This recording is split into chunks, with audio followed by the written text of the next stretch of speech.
Hello everyone, आज हम कक्षा 7 विषय हिंदी और 5वीं कविता है हिंद देश के निवासी, उसके स्वाध्याय पोथी के प्रश्न उत्तर हम करेंगे। पिछले वीडियो में मैंने आपको इस स्वाध्याय पोथी में कुछ प्रश्न हमने करे थे, उसके आगे के प्रश्न हम अब करेंगे। प्रश्न नंबर 3, नदियों से हमें क्या संदेश मिलता है?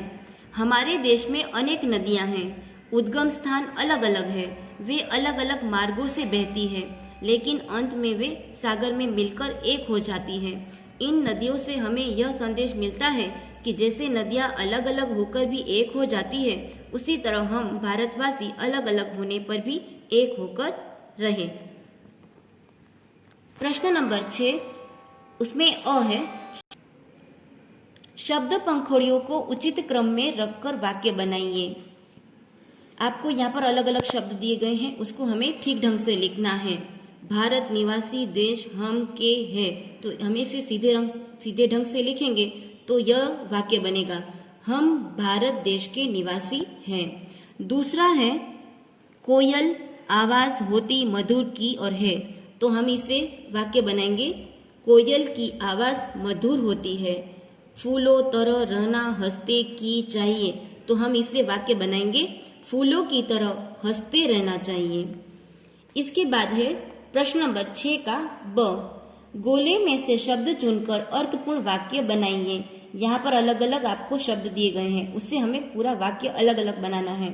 उदाहरण में एक दे दिया गया है, सोहन पढ़ रहा है, तो यहाँ पर हम बनाएंगे रीनल पढ़ रही है।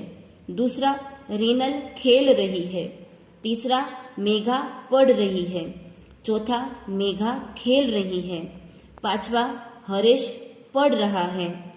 छठा, हरेश खेल रहा है। और सातवां, सोनल खेल रही है।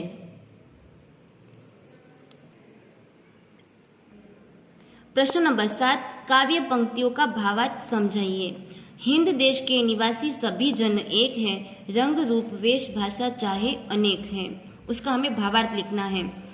भारत देश में रहने वाले लोगों के रंग रूप पहनावे और भाषाएं भले ही अलग अलग हो, परंतु वे सब लोग एक हैं। यहाँ रहने वाले सभी लोगों की मातृभूमि भारत ही है। प्रश्न नंबर 8, औरत और लड़की के स्थान पर क्रमशः आदमी और लड़का रखकर परिच्छेद फिर से लिखिए। यानी यहाँ जहाँ औरत शब्द आएगा वहाँ पे हमें आदमी, और लड़की शब्द आएगी वहाँ पर हमें लड़का रखना है, और इसी 3-4 वाक्यों को हमें फिर से लिखना है। एक मोटा आदमी जा रहा था, पीछे पीछे एक लड़की है, तो हमें लड़का चल रहा था। फिर लड़का छोटा और पतला था, आदमी को पता चला तो घूर कर बोला, ए लड़के मेरे पीछे पीछे क्यों चल रहा है? लड़का भोलेपन से बोला, मैं तो केवल छांव के नीचे चल रहा था। यहाँ पर जहाँ लड़की एक मोटी औरत जा रही थी, तो यहाँ पर जहाँ जा रही थी वहाँ की क्रिया में भी फेरफार हो जाएगा। यहाँ पर जा रही थी तो यहाँ पे जा रहा था। इस तरह से हमें पूरे वाक्यों को, स्त्रीलिंग है तो जहाँ वहाँ पुल्लिंग शब्दों को रख देना है। प्रश्न नंबर 9, कोष्टक में जो शब्द समानार्थी नहीं है उस पर गोल कीजिए और समानार्थी शब्दों का वाक्य में प्रयोग कीजिए। उदाहरण है, पंथ, यह पंथ सरल नहीं है। दूसरा, राह, मुझे नई राह मिल गई है।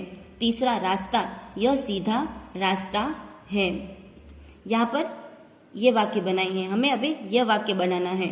पहला है कुसुम, यह चमेली का कुसुम है।